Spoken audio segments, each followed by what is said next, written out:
الو. آره تا 2 دقیقه دیگه میرسم. باشه میبینم. وایسا، هرچی داری بده من. زود باش، هرچی داری بده من. خودتو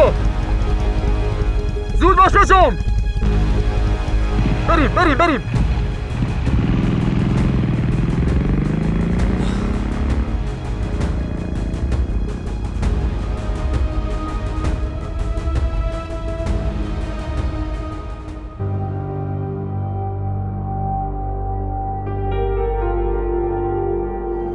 نمیدونم اون آدم رو بگوشیم چی کار میکنن. عکسای مهرین داخلش بود. کاش من اون عکسا رو دیشب حذف میکردم. اصلا نمیدونم چی میشه.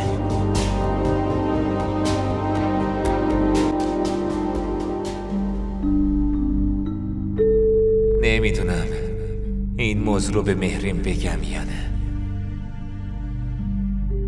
اون از اولم نگران بود. حالا قضیه گوشی رو بشنوه بیشتر نگران میشه. به نظرم نباید بهش چیزی بگم. ممکنه اون دوست خودش همه اطلاعات گوشی رو حذف کنه. خدا کنه همینطوری بشه.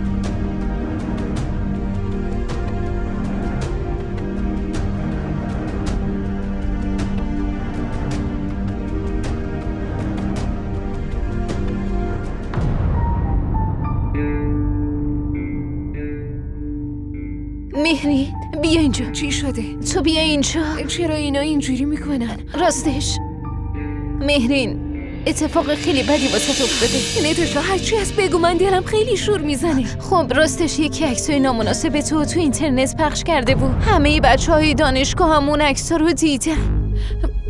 عکسای من؟ آره عکسای توه. اینا رو ببین. آخه این چه عکساییه که گرفتی؟ این عکس‌ها که فقط پیش عدنان بود.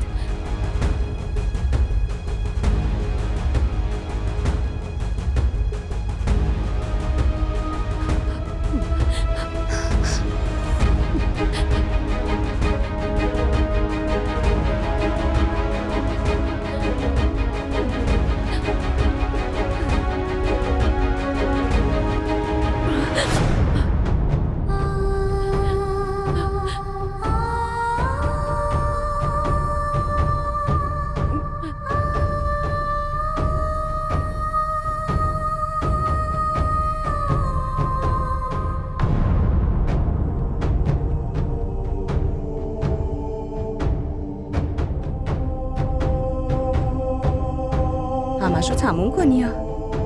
به مهرینم اومد. خیلی وقت خوبی اومدی. بیا با همون غذا بخور. آبجی تو امروز دیر می اومدی، واسه همین ما نهار خوردیم. فعلا که خوب شد اومده. حالا با همون غذا میخوره و گپ و گفتی هم خواهیم داشت. بیا دخترم غذا بخور.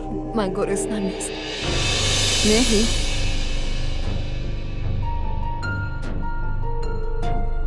حتما خسته است. شاید بعداً غذا بخوره.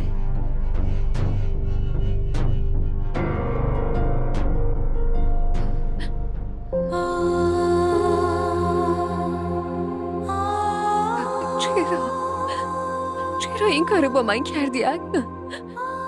تو زندگیم برای اولین بار به یکی اعتماد کردم و تو اعتماد منو از بین بردی. الان جرئت ندارم تو روی کسی نگاه کنم. چی کار کنم؟ الان چطوری با مردم روبرو بشم؟ من چی کار کنم؟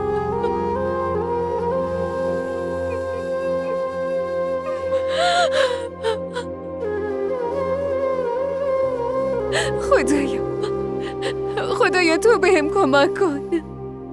من رسوای مردم شدم.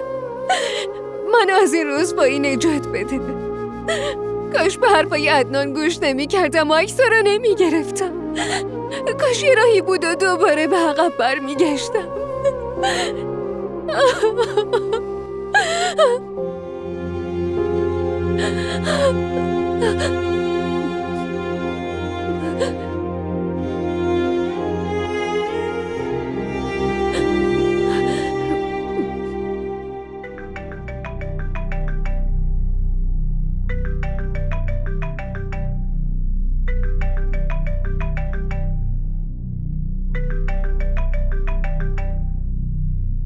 الو.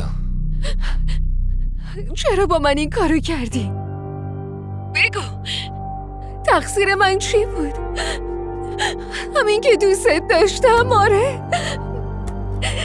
تاوان دوست داشتنت انقدر بزرگه عدنان. چی میگی؟ مگه من چی کار کردم؟ چی کار کردی؟ عدنان اون رازی که بین ما دوتا بود الان تو گوشی همه مردم هست. فهمیدی؟ یعنی چی؟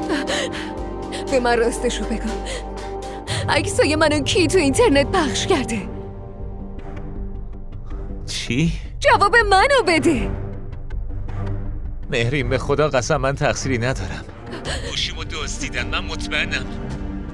کار اون دزده از خدا بی خبر بوده. من واسه این بهت نگفتم که نگران نشی. همین. منظورت اینه که تو عکسای منو حذف نکرده بودی؟ میخواستم یکی دو روز دیگه حذفش کنم. حذفش کنی؟ این بی‌پروایی زندگی منو نابود کرد. منو رسوا کرد. عدنان اون عکس تو گوشی همه بچه‌های دانشگاه هستش. میفهمی؟ تو گوشی خواهر طرفا. اونم تو همون دانشگاه درس میخونه. امکان نداره از این قضیه با خبر نشه. مهرین معذرت میخوام. لطفاً نگران نباش. من همیشه کنارتم. من هیچی نمیفهمم. وقتی مامان بابام از این قضیه با خبر بشن من بهشون چی بگم عدنان؟ چطوری باشون روبرو بشم؟ خاله اون که نامزدیمونو حتما به هم میزنه. نه تو نگران مامانم نباش. من اونو راضیش میکنم. عدنان خیلی بد شده. خیلی بد. دلم میخواد زمین دهن باز کنه و برم توش خاک بشم. مردم به کنار. به مامان بابام چی باید بگم؟ چطوری باهاشون روبرو شم؟ مان بهم بگو عدنان.